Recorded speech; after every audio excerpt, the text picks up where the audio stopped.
Now, Democrats tried pushing through a new domestic terrorism bill, but Senate Republicans blocked it, saying it would have been equivalent to creating thought crimes, as they described it.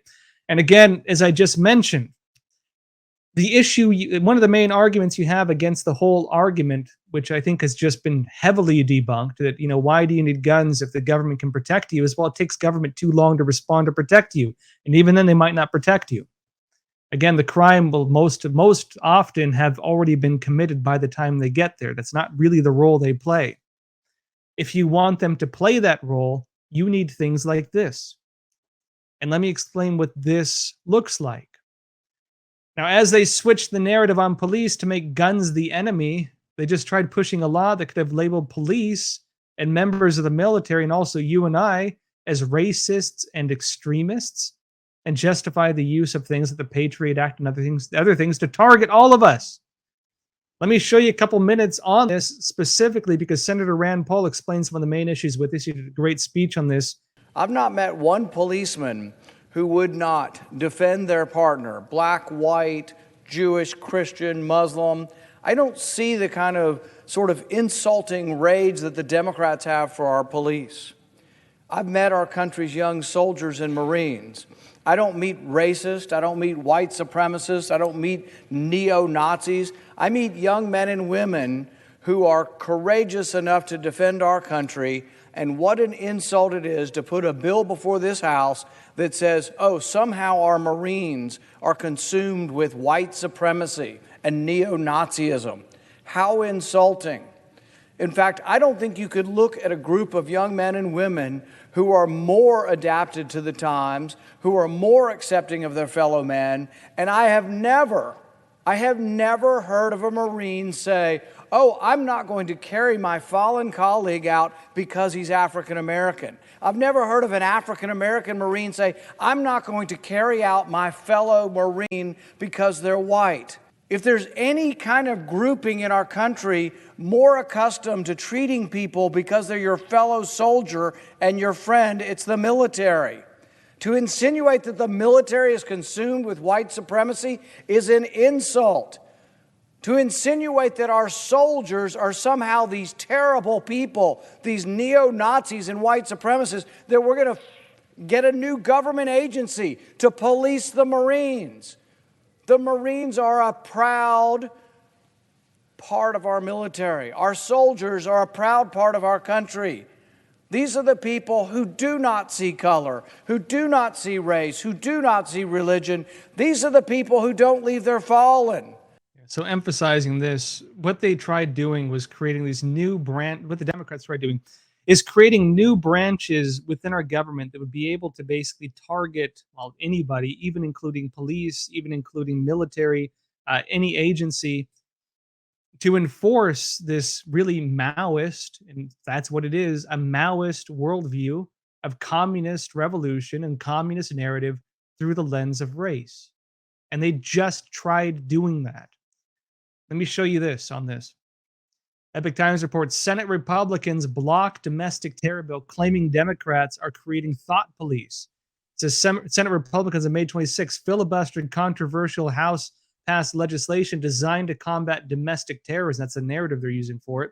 But critics say that the bill is a thinly veiled effort to create thought police for members of the military, law enforcement officers, others. It was a 47-47 vote. Republicans have long been skeptical to efforts by the Democrats to expand the reach of federal intelligence and law enforcement agencies. Chuck Schumer, name coming up again, Democrat of New York. He's the Senate Majority Leader, voted with Republicans actually to filibuster the bill to open up the possibility for reconsideration of the legislation at a later date. So we'll see what happens with that. They called it a Domestic Terrorism Prevention Act that would authorize, this is what it would do, dedicated domestic terrorism officers within the Department of Homeland Security, the Department of Justice, the Federal Bureau of Investigations, the FBI, to analyze and monitor domestic terrorist activity and require the federal government to take steps to prevent domestic terrorism. So this is, we're getting into pre-crime. This is where you're getting into monitoring programs for ideology. This is where you're getting into the things, frankly, which is the direction we're heading into, if people believe that defense is something that's, again, on the government's hands and not a personal issue. And frankly, again, because if you want to have them be a proactive rather than reactive force, you need to have this type of monitoring. This is what it would create. More specifically, the domestic terrorism unit would be responsible to investigate and prosecute incidents of domestic terrorism, as they're calling it, but also this coordinating with the Civil Rights Division on domestic terrorism matters that may also be hate crime incidents. And we've seen how they use the hate crime incidents before, right? Where again, a guy who carried out an attack on more than a dozen people in New York is a black individual, stating his intent to kill white people is not being called domestic terrorism, right? It's used selectively, as we've seen. And further, the bill would establish a new domestic terrorism section within the already existing counterterrorism division of the FBI. The DHS secretary, the attorney general, and the director of the FBI would also be required under the Democrat bill to ensure that each office authorized under this section in their respective agencies shall have not less than one employee dedicated to ensuring compliance with civil rights and civil liberty laws and regulations, and require that all employees undergo annual anti-bias training. Anyone familiar with China and how they do things will know how, psychological manipulation trainings can be used for many different things, right? Brainwashing sessions, essentially, on political views of issues. In addition, the leaders of the DHS and DOJ and the FBI would be required to submit an annual assessment of the domestic terrorism threat posed by white supremacists and neo-Nazis.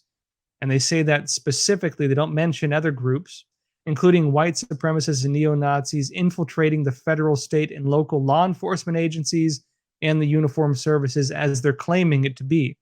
The bill would also institute a new training program purportedly designed to root out white supremacists and neo-Nazi infiltration of the military and law enforcement. That's what they were trying to do. That's what was just blocked. It has only been filibustered, meaning it's not over yet. They're going to be trying it again. In fact, that's why Schumer joined with the Republicans to filibuster it, is because he's hoping they're going to redo it. It's not over.